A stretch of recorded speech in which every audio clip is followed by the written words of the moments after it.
Bien, un saludo a todos y todas. Bueno, empezamos la tutoría número 2 de la asignatura de Política Social, que ya sabéis que es de segundo curso del grado de Trabajo Social. La semana pasada estuvimos ya iniciando el tema 1, dimos muy poquita cosa, pero avanzamos bastante de todas formas.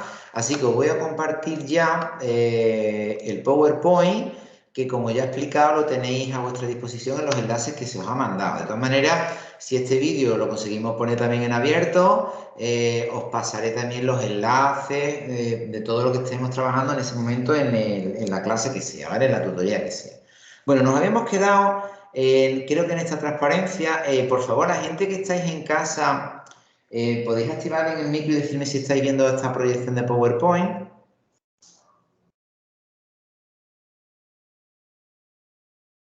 Hola. Hola. Uy, que no se escucha. Entiendo que se está viendo, ¿no? En casa. Sí, vale, ok, vale. Perfecto, perfecto. Vale. Entiendo que sí, ¿no? Un momentito. Hola. Por favor, la gente que estáis en casa, necesito saber si estáis viendo. Ah, vale, gracias, Ana. Gracias. Vale, es que yo no os veo a vosotros mientras que estoy proyectando la transparencia. Vale, entonces, nos habíamos quedado viendo un poco cómo se forma, ¿no? Cómo se construye, cómo se genera un estado de bienestar. Os recuerdo que esta asignatura tiene muchísima conexión con la asignatura de primero, de Estado y Sistema de Bienestar, que prácticamente si controláis el sistemario, vais a controlar el 80-90% de lo que nosotros trabajamos en la asignatura de Política Social, porque más o menos tiene la misma idea y la misma forma de estructurarse los contenidos, ¿vale? Bueno, habíamos visto varias cuestiones, ¿no? Para que exista un estado de bienestar o que están vinculados a un estado de bienestar. Decíamos, todo estado de bienestar necesariamente es un estado social y al mismo tiempo es un estado de tipo liberal basado en el derecho, ¿vale? Pero no todo estado liberal tiene que ser por fuerza o evolucionar hasta un estado social, ni todo estado social necesariamente tiene que haber llegado a un estado de bienestar. De hecho, estados de bienestar propiamente dicho existen muy poquitos, son una excepción geográfica y son una excepción histórica. Es decir, podemos hablar de estado de bienestar en la historia de la humanidad durante 30 años, o sea, es muy poquito tiempo. Hoy existen cosas que nosotros llamamos estados de bienestar, pero son reminiscencias de lo que realmente son los estados de bienestar. Para empezar, un estado de bienestar se basa, por ejemplo, en pleno empleo. No tenemos pleno empleo, ¿vale? Entonces no podemos hablar básicamente ni que la prioridad de nuestro gobierno, de nuestro estado, sean las políticas sociales, ni el bienestar real de las personas. Eso no es real. Entonces no podemos hablar de que eso sean, hoy día tenemos otras cosas que se parecen a estado de bienestar, pero las podemos denominar sociedades de bienestar o estados de regular estar. Es que no sé cómo denominarlo, pero desde luego no son estados de bienestar tal y como nosotros los concebimos. Entonces, tiene un marco jurídico que se basa en el derecho, ¿vale? En reconocimiento de derechos individuales, sociales, ¿vale? Los últimos de la última generación son los de tipo social y económico. Algo explicamos el otro día que estaban siempre vinculados a la parte económica. Para que existiera estado de bienestar tenían que existir también más cosas, ¿vale? Por ejemplo, hubo un momento muy importante que fue la Gran Depresión, que es donde se demuestra a través del crash del 29 que la economía no es perfecta. Recordad que estuvimos hablando de esto. Y se enseña, ese ejemplo histórico enseña a los gobiernos a que la economía no es perfecta y además hay que intervenirla, ¿vale? Eso fue a través del New Deal de Roosevelt, New Deal norteamericano, lo tenemos por ahí, y con leyes muy famosas y medidas muy famosas, como por ejemplo la Social Security Act, o la Old Pension Act, o la Insurance Act, entre otras. Hubo más medidas, ¿vale?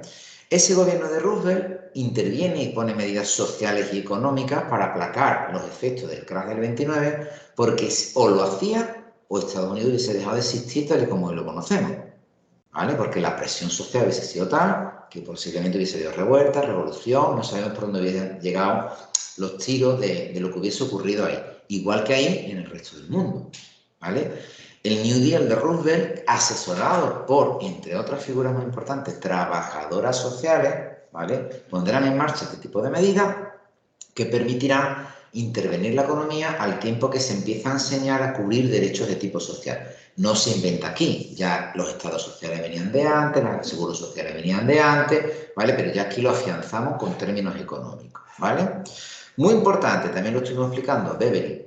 Ese informe de Bevery de 1942, bueno, fue un poquito más tarde, hay fecha, depende del libro, dicen una fecha o dicen otra. Pero es verdad que el informe Bevery, que se basa en una comisión del Parlamento británico para detectar los grandes problemas del Reino Unido, de la Gran Bretaña del momento, para la reconstrucción después de la Segunda Guerra Mundial y qué medidas se ponían en marcha. Pues básicamente asentó las bases del Estado de Bienestar. Fue el documento constitutivo de los estados de bienestar. Por eso se habla siempre que los estados de bienestar son a partir de la Segunda Guerra Mundial. Bevery, entre otras medidas estrella, propondrá crear, entre otras cuestiones, por ejemplo, una seguridad social o un sistema de seguridad social. Fíjate que es la base misma de los estados de bienestar tal y como nosotros los conocemos, pero también propondrá sanidad gratuita y universal, educación pública y gratuita, o sea, pondrá las bases, las grandes bases de los sistemas, ¿vale?, de bienestar. En Reino Unido se le echará cuenta, pero no es el ejemplo mejor o el mejor exponente de cómo desarrollar las propias ideas de Bevery. Hay países y zonas del mundo bastante más avanzadas en términos sociales y que llevaron este tipo de elementos mucho más lejos que incluso la propia Comisión Bevery o el Reino Unido, ¿vale? Creo que hasta aquí nos quedamos el otro día. Bien, hay un elemento fundamental también para entender el estado de bienestar y la parte económica y social, que es el denominado Plan Marshall. Plan Marshall fue un plan denominado de reconstrucción europea impulsado por los norteamericanos. ¿Qué es lo que hay aquí? Fijaros, en Estados Unidos terminamos la Segunda Guerra Mundial, pero tenemos una economía militar. Es decir, toda la producción del país está volcada en construir lo militar. Los hombres, varones, están en la guerra. ¿Quién se queda detrás en los sistemas de producción? La mujer. Es la real incorporación histórica de la mujer al trabajo, a los sistemas fabriles. Fabrican aviones, tanques, armamento, fabril, ¿vale? Trabajos vinculados a lo masculino que por primera vez en la historia de la humanidad lo van a protagonizar mujeres con salarios equivalentes a los de los hombres, van a ser autosuficientes económicamente, no necesitan a los hombres, esto es la primera vez que se hace en la historia, ¿vale? Y a partir de ese momento, una vez que llegan los hombres, las mujeres no se quieren ir a su casa. Acaban de aprender. Acaban de aprender una cosa muy gorda. Así hasta hoy. ¿Se está entendiendo? Pero claro, tú tienes una economía de guerra, basada en la producción de guerra, pero es que la guerra se ha terminado. ¿Qué se hace? Toda la producción, ¿vale? Toda la fabricación de guerra se reconvierte. Es decir, tú cuando ves Rolls-Royce piensas en un coche, pero eran aviones de guerra. ¿Se va entendiendo? Volkswagen, Volvo, Renault no lo sé, pero prácticamente todo, el Ford, toda esta gente fabricaban vehículos militares, motores, temas de armamento, temas de... Toda esa industria se va a reconvertir a lo civil, ¿vale?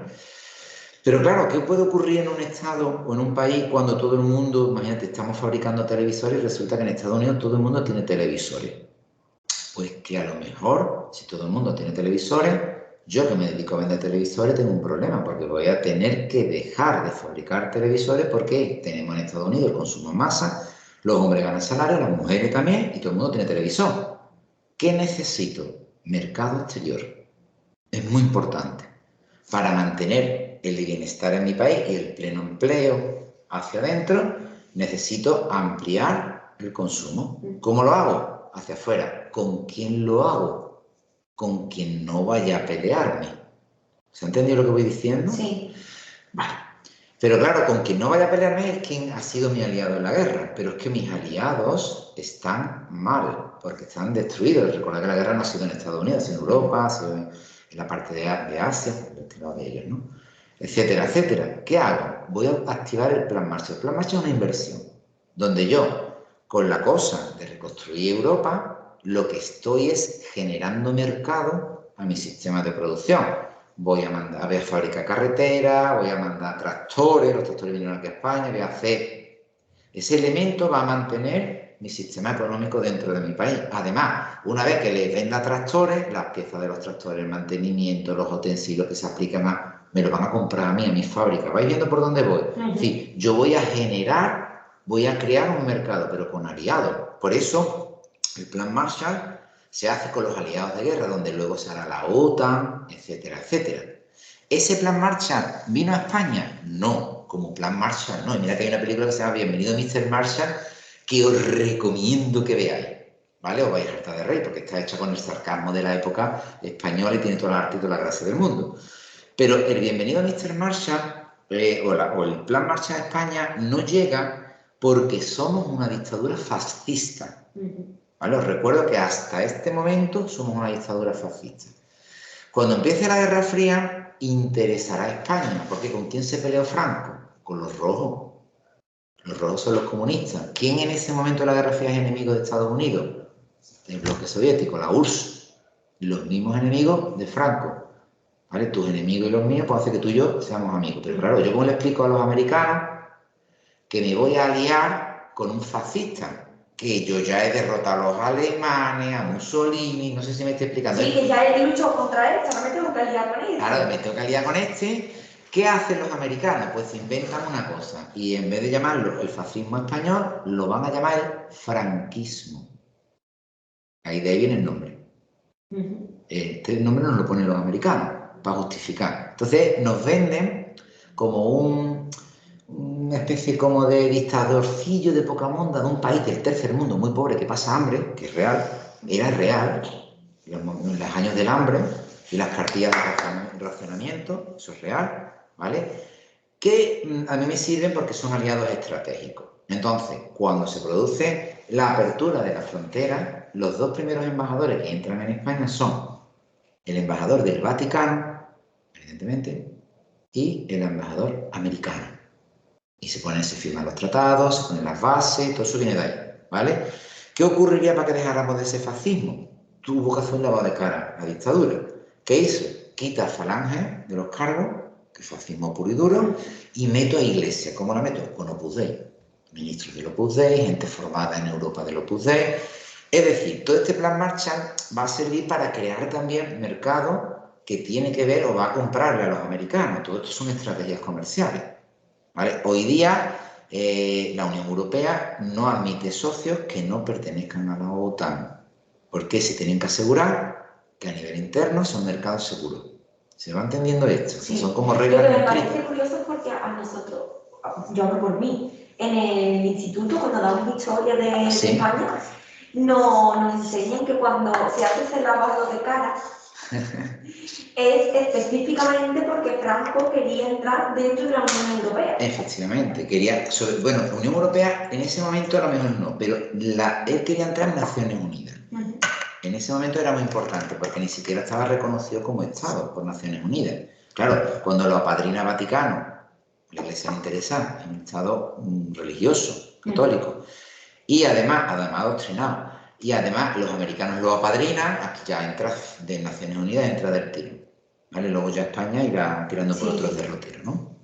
Pero es así, es decir, todo eso son juegos estratégicos, ¿vale?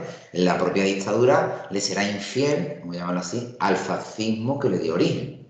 Siendo fascista, los traiciona y mete a la Iglesia en su lugar. Todo esto tiene dentro un montón de historia, ¿vale? Pero va así. Entonces, es muy importante el plan Marshall.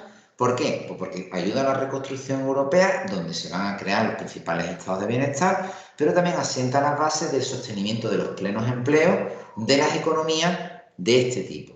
Yo me baso en el consumo. Cuando mi estado o mi región agota el consumo, yo tengo que empezar a importar el tema de importaciones y exportaciones, que es lo que a mí me asegura que mis fábricas, mi empleo y mis fuentes de riqueza sigan funcionando, ¿vale? Esto es fundamental. Bien, otro elemento importante, las teorías económicas keynesianas. Keynes es un economista. Él no inventa estado de bienestar, aunque era amigo de Beveridge, y de fotografías que vosotros podéis buscar por Google y demás, y se les pilla junto. Incluso Beveridge, en el informe Beveridge, da una recomendación, que es que sería aconsejable que los estados pusiesen en marcha las medidas económicas keynesianas, si hay una unión entre ellos dos, y se entienden perfectamente, porque además que realmente se armonizaron y hicieron posible los estados de bienestar. En principio son personajes que cada uno iba por un rollo distinto. Keynes, que es economista, establecerá las bases de la economía que hace posible los estados de bienestar, junto con otros planteamientos que no estamos explicando aquí, como es la organización fordista del trabajo. El fordismo Es una organización del trabajo, una manera de estructurar las fábricas, que además creía en los propios empleados, creía en tener salarios altos, porque la base fundamental es que tus propios empleados comprasen tus propios productos, ¿vale? Es mucho más en el Fordismo, pero esto va a generar la creación del consumo en masa de la clase media funcional, no patrimonial, patrimonial que tenga un campito, en este caso es funcional porque es por tu trabajo, ¿vale? Que es la clase media imperante en los estados de bienestar, ¿vale? Las teorías económicas keynesianas parten de que si nosotros necesitamos estimular la economía, la empresa no lo puede hacer, porque la empresa ¿para dónde barre? Para ella. Pero es que el trabajador tampoco lo puede hacer, porque el trabajador ¿qué hace? Lo que quiere es trabajar, no tiene capacidad, ¿se va entendiendo?, para estimular la economía. ¿Quién tiene la capacidad para estimular la economía? El Estado. Ese sí lo puede hacer. ¿Cómo dice Keynes que lo puede hacer? Gastando, estimulando el consumo. Es decir, no es lo mismo que yo vaya y me compre una botella o un café a que el Estado fabrique una carretera, o cree un puerto, o haga un aeropuerto. ¿Vais viendo por dónde voy? O un pantano, que era mucho de esta época, pantanos famosos, ¿vale? Esa economía que es de expansión del gasto, a través de obras públicas, servicios públicos, a más gaste, ¿qué hace una economía? Más demanda de las empresas, creo. A más demanda de las empresas, más puestos de trabajo se crean. A más puestos de trabajo, más gente con salario. Más gente con salario, más gente que se compra el televisor, el frigorífico, se mete en una casa, en un coche y se va de vacaciones. Es decir, consume todo lo que ganen, se lo gastan. ¿Vais viendo? Sí. De cada transacción económica de la empresa, del trabajador que se haga, ¿quién se lleva pasta? El Estado, vía impuestos. Si yo arranco el motor, pero yo creo sociedades de pleno empleo y a partir de ahí, a más gente ya trabajando, más demandas de productos hay, más se amplían las fábricas, más trabajadores necesitan, que cobrarán dinero, que generarán transacciones, consumirán y yo lo cobraré vía impuestos. Y además, ¿yo qué haré con esa vía impuestos? Trabajaré con aquellas personas que no tengan nada, pensionistas, personas con algún tipo de invalidez o discapacidad, personas que no puedan trabajar, vais viendo el paro. ¿Por qué me interesa? Porque además de que los tengo tranquilos, no los tengo revolucionados. Porque ellos también consuman. Exactamente, juegan al juego. Yo a un mayor le doy una pensión, que va a ser mayor, se la va a gastar. El mayor es muy importante porque tiene una pensión y contribuye económicamente. Y a lo mejor al mayor no le voy a quitar muchos impuestos, pero al que le venda al mayor le voy a cobrar IVA. ¿Se va entendiendo? Es decir, al final, más o menos, aquí no lo vamos a dar, pero en macroeconomía sí lo explico, de cada dólar, que esto está medio en dólar, que invierte en estimulación del mercado, un Estado puede llegar a recibir 10. Lo que pasa es que no lo recibe en ese día, lo va a recibir con el tiempo, de cada dólar 10, ¿eh? O sea, mola un montón. Esta es la base fundamental. Y si os dais cuenta, esa economía keynesiana se sustenta mucho en el pleno empleo y el que no lo tenga en subsidiariedad. ¿Por qué? Pues porque a través de esa subsidiariedad el motor económico se mueve. ¿Quién gana? Gana la gente, gana el Estado, gana la empresa. A esto se le llamó pacto keynesiano. No es la economía, es el pacto simbólico entre las tres partes implicadas. Y será muy importante, muy fundamental. En el libro lo explica más despacito, lo podéis leer tranquilamente, o si no, podéis tirar a documentos o a materiales que tengáis también del año pasado. Bueno, el libro os marca también un concepto de estado de bienestar. En este caso de un teórico que es Ian Gouth, que es muy conocido en la gente que trabajamos este tipo de temas. Dice Ian Gouth que el estado de bienestar es un conjunto tanto de actividades como de normas, actividades de provisión de determinados servicios sociales y normas de reglamentación de actividades privadas, de forma que se utiliza el poder estatal para modificar la reproducción de la fuerza de trabajo y para mantener a la población no trabajadora en las sociedades capitalistas. ¿De qué manera? Pues de lo que acabamos de explicar. Es decir, yo soy capaz de estimular el pleno empleo al mismo tiempo que quien no tenga empleo va a tener capacidad de poder adquisitivo para seguir contribuyendo a la propia sociedad capitalista. ¿Cómo? Pues a través del consumo. ¿Vale?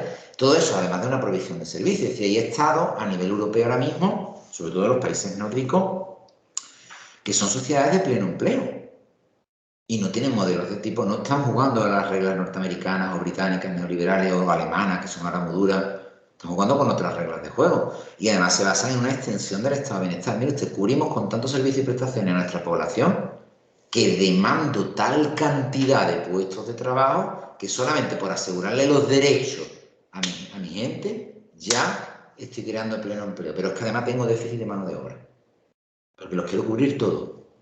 ¿Se va entendiendo? Esto es una buena estrategia. Y un buen estado de bienestar, un buen desarrollo de los servicios sociales puede crear sociedades de pleno empleo. Esto es como, por ejemplo, si nosotros dijéramos, bueno, vamos a atender de verdad a cada persona dependiente en su nivel y grado de dependencia en España, donde todos y cada uno tengan de verdad los servicios y prestaciones que requieren. Yo crearía pleno empleo en España. Voy a poner de verdad una atención buena de trabajo social a los colegios. No hay trabajo social en los colegios, hay un equipo itinerante, eso no es un trabajo social en los colegios, sino que en cada colegio haya uno o dos trabajadores sociales. Hay integradores sociales que también existimos, aunque parezca mentira, existimos. Exacto. O sea, todo esto, imagínate que solo cubrieron. Sí. Acabaríamos con el desempleo en los sectores estos. O sea, que necesitaríamos mucha gente. Y ahora toda esa gente cobrando salarios y gastando. Todos querrían comprarse ropa, comprar comida, tener casa, coche. Un coche, una casa. ¿Te imaginas? O el televisor. Un montón de empleo, un montón de impuestos. ¿Vais viendo? Sí. Son conceptos muy claros, ¿vale? Y tienen que ver con modelos económicos que se sustentan, por ejemplo, en estados de bienestar, ¿vale? ¿Por qué no se pone en marcha? Porque hay maneras de ganar más dinero para unos pocos que no es haciendo esto, que es haciendo lo que se hace ahora mismo. Bueno, aquí tenemos a Monereo. Dice, por su parte, señala que el estado de bienestar es aquella forma, otra definición, ¿no?, que viene en el libro, de organización del poder político en la comunidad que comporta una responsabilidad de los poderes públicos en orden a asegurar una protección social y el bienestar básico para sus ciudadanos. Es decir, un estado de bienestar es un estado que se dedica a proteger a sus ciudadanos. Esto es muy importante. Es decir, si yo tengo una persona mayor con Alzheimer y yo necesito ayuda, a mí me la tiene que dar mi Estado, no una asociación o una fundación. Me la tiene que dar mi Estado. Eso está bienestar. Cuando no lo hace mi Estado, sino que lo hace una asociación, una fundación que esté financiada por el Estado, ¿vale?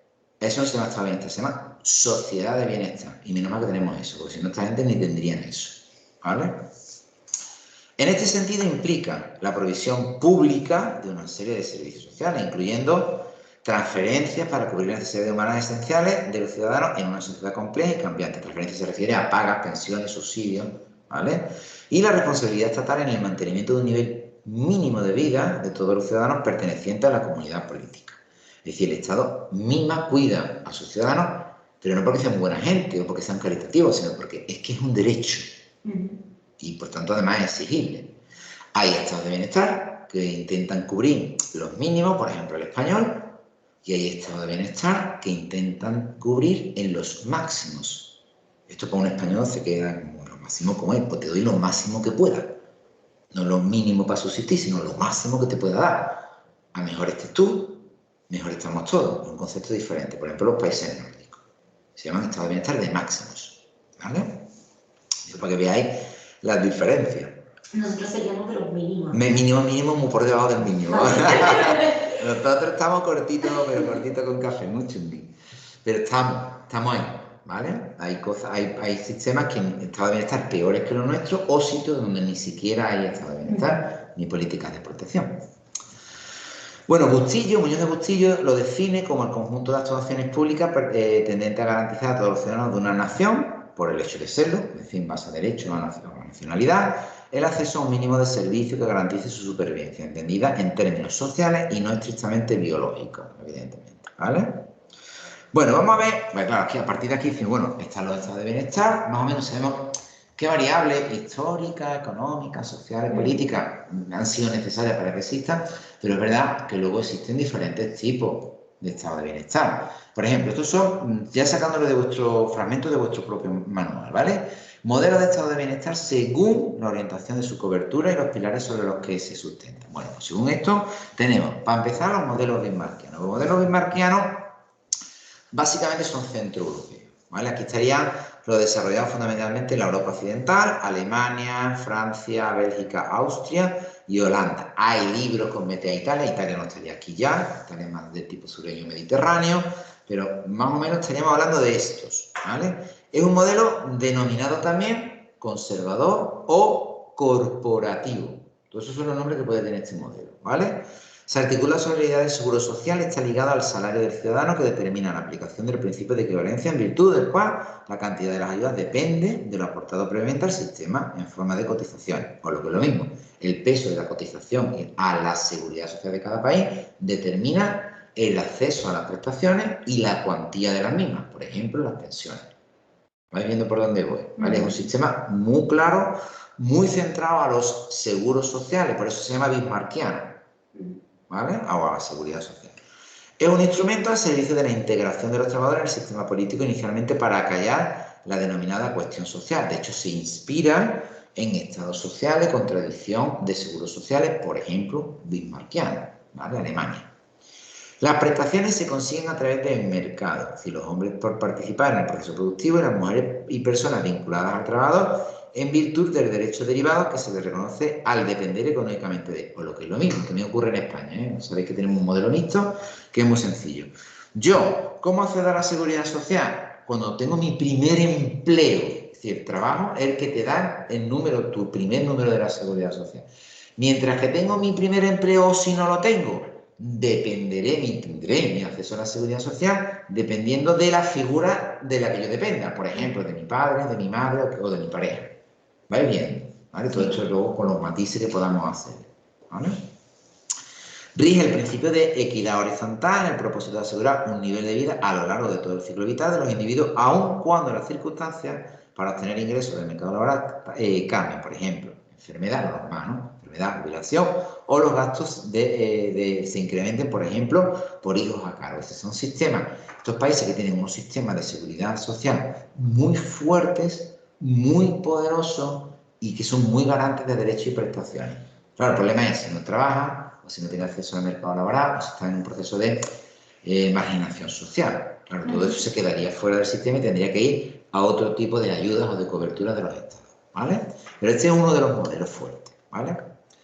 Vamos a ver el siguiente. El siguiente, bueno, el mejor, evidentemente, el por excelencia, que es el denominado modelo socialdemócrata, que es el de los países norte-europeos, ¿vale? Aquí estaría Dinamarca, Finlandia, Suecia y Noruega, básicamente, ¿vale? Si salimos de esos cuatro, ya no estamos hablando del top, ¿vale? Articula dos tendencias, la de Lord Beveridge, ya conocéis el informe Beveridge, y la de los países nórdicos. Su cobertura, en cualquier caso, es universal. Se le cubre a toda la población. Indistintamente, es decir, está trabajando, no está trabajando, vinculación laboral, da igual. Es universal. ¿Por qué? Porque usted porque ha nacido allí. Punto. Sí, esa es la paga que te dan por el simple hecho de ser persona. Ese sería el salario universal, que no es eso. Ojalá esté eso. Pero ellos tienen era uno de esos países, si no me equivoco. Ellos tienen ya, porque lo están experimentando, pero no lo tienen implantado, que yo sepa, generalizado del todo. Sí. Pero son los que lo tienen más claro. Es decir, una vinculación al ingreso económico no vinculado al trabajo, sino al hecho de ser humano. Entonces, si hay 4 en una casa, pues tienen 4 salarios. Si hay 2, pues 2, ¿se entiende? Y a partir de ahí que tú quieres ganar más, pues trabaja. No necesitarías trabajar jornadas completas, por lo tanto, trabajarías media jornada, por lo tanto, crearías pleno empleo. ¿Vais viendo por dónde voy? Y además haces también más gasto, porque tienes más tiempo para salir a la calle. Consumes en servicios, prestaciones, viajes, o sea, todo eso tiene una lógica, ¿vale? Este modelo de socialdemócrata, hemos dicho cobertura universal, está estrechamente vinculado a las ideas económicas de Keynes, esta es de pleno empleo, estimulación por parte del mercado, prestación de servicios públicos. Considera que el bienestar de los ciudadanos, no solo de los trabajadores o de los pobres, es responsabilidad del Estado. Yo como Estado te tengo que cubrir todas tus necesidades. ¿Por qué? Pues porque para eso estoy como Estado. Está guay, ¿eh? Reconoce la igualdad de todos los individuos de los derechos sociales y persigue el logro, evidentemente, del pleno empleo. De esto se pueden poner muchísimos ejemplos, ¿vale? Algún día, tomando café, os explicaré cómo consiguen esta gente el pleno empleo. Yo recuerdo una chica de Finlandia que estuvo haciendo conmigo la tesis, no soy capaz de pronunciar su nombre, pero sabía un montón de idiomas, un portento, que ella era de Nokia, su pueblo era Nokia, su pueblo, fijaros, Nokia. Y claro, yo hablaba con ella, decía, pero escucha, yo tenía un Nokia, yo lo sacaba y decía, mira, yo abro la Nokia, por detrás pone Made in China y se pone ya. Y digo, ¿qué ha pasado? Se pone nada, se ha externalizado la producción de Nokia, la empresa sigue allí, El diseño, el software, gráfica, todo se hace allí, pero toda la fábrica se traslada allí. Y la gente se antes de trasladar la fábrica, se hicieron planes de reconversión industrial y todos están trabajando. Qué bien. Entonces es otro concepto, ¿vale? Por poneros un ejemplo. Bueno, el modelo sureño. El modelo sureño es propio de los países del sur de Europa. Entre ellos, pues evidentemente nosotros, ¿vale? Aquí estaría Italia, estaría Portugal, estaría Grecia, estaría los países más endeblitos de los estados de bienestar, ¿vale? No significan los peores estados de bienestar. Nosotros tenemos mejor estado de bienestar, por ejemplo, que Estados Unidos, bastante mejor, ¿vale? Pero más endeblito económicamente con más problemas. Pivota en torno a la familia, que asume un total protagonismo en las cuestiones de bienestar y relega la intervención pública a un papel residual. Es decir, una persona mayor se pone mal, ahora hay que cuidarla y lo primero es la familia. Vamos a hablar con coherencia. Lo primero es la mujer, ¿vale? Que es la cuidadora, por excelencia, ¿vale? Y si ya no se puede, pues ya tiramos de recursos, prestaciones, servicios, vais viendo por dónde vamos, ¿vale? Pero esto es muy mediterráneo. Participa de las características del modelo bismarckiano, evidentemente, sobre todo en esa protección que te da acceso al trabajo a través de la seguridad social, por eso es que se parece mucho a nosotros a ellos, y la sobreprotección de los jubilados frente a la población activa. Las pensiones superan con creces en su cuantía a las ayudas al desempleo, es decir, aquí pesa más la cotización de un pensionista que lo que puede cobrar, por ejemplo, una persona que está en situación de paro o de desempleo, ¿vale? Se prima más por la aportación económica que han hecho. Sin embargo, coexisten en él las prestaciones como la salud y la educación, que son de tipo universal. Es decir, nos parecemos a los modelos socialdemócratas en esta parte. Somos como mezclados, ¿vale? Tenemos parte de los modelos bismarckianos, parte de los modelos más nórdicos, ¿no? Se trata pues de un modelo híbrido que mezcla prestaciones asociadas a la condición de ser trabajador con la dirigida a la población que se encuentra en estado de necesidad indistintamente. Vamos a seguir avanzando. Hay otra clasificación, ¿vale? Modelo de estado de bienestar según la orientación ideológica y la vinculación de sus prestaciones a los objetivos económicos o relación con los objetivos económicos. Es decir, hay modelos de estado de bienestar que pasan de lo económico y hay modelos de estado de bienestar que sin lo económico pues no hacen absolutamente nada. Hombre, pues unos son mejores para la gente y otros son peores para la gente, ¿vale?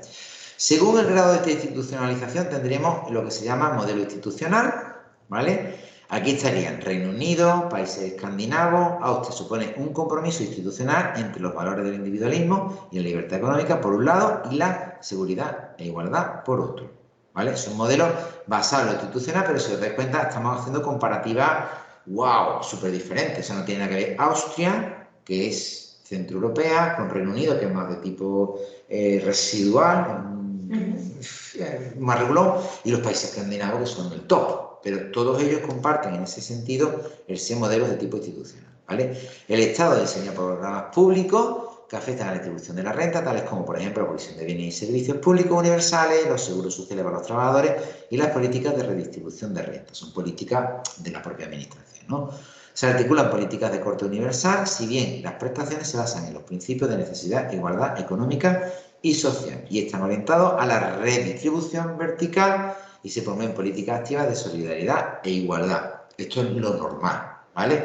Cuando se habla de redistribución vertical es que aquellos que no tienen son los que van a recibir y aquellos que pueden aportar son los que ayudan para que eso reciba y si tienes más aporta para que se produzca una corrección de la desigualdad social.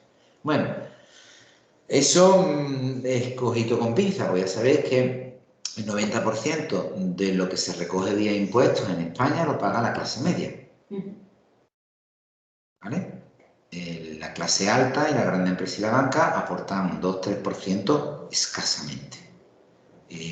¿A que no se entiende? No. Vale. Es legal, pero es inmoral. ¿Vale? Es terriblemente inmoral. Persigue la consecución del pleno empleo mediante la cooperación entre sindicatos, gobierno y el mercado de trabajo. Aquí, evidentemente, son países que tienen una altísima tasa sindical. Es decir, aquí lo raro es encontrar a alguien que esté apuntado a un sindicato. Y aquí el que está apuntado a un sindicato porque quiere que le den curso. ¿Vale? Y ustedes son un sindicalista. En estos países, lo raro encontrar es que no pertenezca a un sindicato, con lo cual el sindicato tiene una fuerza tremenda. ¿vale? Entonces tiene mucho poder de presión o de reivindicación. La negociación central de los salarios, a través de convenios colectivos, por eso los sindicatos están potentes, elevados niveles de gasto en temas sociales, e impulso de tipo keynesiano de obras, etcétera, etcétera, programas universales, escasa regulación y predominio de las transferencias universales y de los servicios, ¿vale? Eso es lo que nosotros vamos a encontrar, repito, con diferencias importantes en esos países que hemos mencionado, ¿vale? Aunque ya veis, es un modelo. Modelo residual. Este es como un estado de bienestar, que es estado de bienestar, pero es más de chichimona, ¿vale? Es más regularcito, en el peor que hay, ¿vale? Ese modelo de residual, pues lo tienen países como, por ejemplo, Estados Unidos, Canadá, ahí metemos Australia, Nueva Zelanda, Japón, Suiza. Si os dais cuenta, son países muy del liberalismo económico, muy basados en elementos económicos, donde lo social o las transferencias sociales o los servicios sociales son cosas muy marginales, muy residuales y además muy mal vistas por la propia población, ¿vale? Por eso se sostienen modelos de tipo residual, ¿vale? Aquí el Estado juega un papel secundario, en algunos casos más abajo de secundario, en la satisfacción de las necesidades. Esta es responsabilidad del mercado y de la familia. Pero además en ese orden, mercado, familia. En el Mediterráneo era primero familia y después todo lo demás, ¿vale? Aquí lo importante es el mercado. Tú tienes una necesidad, tú te la pagas. ¿Vale? Esto es como por ejemplo en Estados Unidos, que si tú no tienes un seguro, no tienes un acceso a la sanidad, o te cuesta tanto, que tú no te la vas a poder costear. Pues no tienes. Y no pasa nada. Si tienes que morir, pues te mueres. Sí, ahí lo que es la vida, lo que es... Sí, vamos, la vida. No importa tanto como la economía. No importa. Además, lo primero que te piden en urgencia es una tarjeta. O un seguro. Entonces tú con ese seguro, por eso cuando viajamos a Estados Unidos tenemos que tener muy seguro, muy claro, si nos pasa algo, quién y cómo nos cubre el Estado español. ¿Vais viendo? Porque es importante, ese detalle es muy importante. Bueno, o si tenemos algún seguro privado, ¿no? O si tenemos algún seguro privado, cómo se articula allí, claro, cómo se activa allí, todo ese tipo de cosas tenéis que revisar los viajes, ¿vale? Los objetivos de la intervención estatal son proteger de los peligros de las desregulaciones de los mercados, es decir, ¿dónde entro? Cuando el mercado falla, crisis, ¿vale? Cosas de estas. Asegurar la estabilidad y el crecimiento económico, aplicar una política de empleo minimalista para mantener los niveles de consumo y la actividad económica, pero yo no me dedico a crear empleo, no estimulo el empleo, yo estimulo la economía. Y ya la economía que haga lo que tenga que hacer. ¿Vais viendo? Es otro juego, ¿vale? El Estado solo interviene cuando las familias o el mercado pues fallan, garantizando un nivel de subsistencia mínimo en la prestación de determinados servicios, pero muy por debajo, por ejemplo, de España, muy por debajo. Ahí estamos hablando de lo mínimo de caridad, de que te voy a intentar ayudar para que comas, para que te vistas. Lo que sería el paro no... Subsidios, pero son más que nada son temas más de tipo caritativo, ¿eh? O sea, estamos hablando por debajo. Muy por debajo. Hombre, hay políticas que se las tienen muy fuertes, por ejemplo, el tema de menores, cosas de esas se las tienen bastante consolidadas, pero poco más, ¿vale? ¿Y en el tema de mayores, económicamente? No, tampoco. Mayores, residencia privada. Salud privada. Pero un pedazo de mercado, porque son geniales para gastar dinero. Es duro, pero es que es el enfoque. ¿Vale? De ahí sectores económicos que se mueven básicamente sustentados en la demanda de las personas mayores, que además durante toda su vida, si han sido previsores, habrán ahorrado. Porque no van a tener nada a la vejez. Y lo que le darán será lo mínimo, ¿no? Lo mínimo, claro. Lo mínimo. Entonces, claro, la idea es que tengan la posibilidad de... Fíjate que ha habido intentos, por ejemplo, estoy recordando el Obamacare, que era un intento de Obama por crear un sistema sanitario más amplio, eso no está funcionando. Eso se debe... Es que yo creo que ni ellos mismos lo quieren, quiero decirte, porque si ellos mismos lo quisieran, lo pedirían, ¿no? Digamos. Lo reivindicarían. Pero en Estados Unidos y en estos países está mal visto. O sea, el que el Estado te dé una subvención, una ayuda, una pensión, un subsidio, es denigrante para ellos, a su forma de pensar. Entonces, claro, aquí, mientras que en los países de estado de bienestar hablamos de derechos. Es un derecho conquistado y ganado. ¿Vais viendo? Entonces, es difícil. ¿No? Sí, ellos no entienden. Las becas de estudio hay que devolverlas cuando terminas de estudiar. Las becas de los bancos. Porque hay becas, por ejemplo, hay universidades y demás que te becan, pero no te piden que la devuelvas, lo que te piden son resultados. Por ejemplo, si te becan porque eres deportista, mejor que pagues. ¿Tiene que salir un buen deportista de ahí? Claro. Vale. Porque para ellos es una inversión. Eso iba a decir, que como una inversión de futuro, ¿vale? Exactamente. Pues yo me pensaba que aún así también la tenían que devolver. No, son préstamos para el estudio, básicamente. ¿Vale? Es que tú te buscas, que no tiene beca, y lo que hace es buscarte, te pagan los estudios y tú ya cuando empieces a trabajar lo tienes que devolver. Si no trabajas, lo tendrás que devolver. ¿Vale? De todas maneras, sí, devolver. Exactamente. Bueno, el Estado solo interviene cuando la familia, hemos dicho, o el mercado falla, pero de manera súper bajita. Es necesario realizar una prueba de medios para tener acceso a las prestaciones públicas, ¿vale? Es decir, tenemos que demostrar que realmente estamos en la más absoluta contingencia, indigencia, para poder ser ayudados de alguna manera, ¿vale? Bajo poder sindical, horroroso el poder sindical, muy malo, además muy mal visto, muy perseguido, muy sancionado. Negociación colectiva prácticamente nula, por lo cual no pueden enfrentarse a las condiciones laborales y escasa regulación del propio mercado de trabajo. Es decir, son países donde el empleador te puede decir, bueno, pues mañana, ya llevas 20 años con ellos y te dice, bueno, mañana ya no vengas, que estás despedido. Y te lo puede decir el día antes. Y eso es que es impensable porque hay leyes que protegen al trabajador. Pero en esos sitios, eso se llama flexibilidad laboral. Flexibilidad laboral no que tú puedas elegir el horario, ni que tú, si tienes un bebé, le puedas dar el pecho cuando tú lo necesites. Eso no es flexibilidad laboral para el mercado. Para el mercado es flexibilidad para despedir y contratar sin trabajo. Y si puede ser además que no te tengan que dar dinero, mejor. Eso se llama flexibilidad laboral, ¿vale? Bueno, vamos a seguir, el próximo día vamos a seguir con los modelos. Y hablamos del modelo intermedio, del modelo liberal, etcétera, etcétera, ¿vale? Lo dejamos aquí. Espero que se haya visto bien en la grabación, no tengamos ningún problema. Lo que haremos será, pondremos esto en vídeo y los enlaces del tema que os los volveré a colgar para que no tengáis problemas, ¿vale? Bueno, pues nos despedimos. Adiós a la gente que esté en casa. Hasta luego, nos vemos la semana que viene. Adiós, adiós. Buena semana.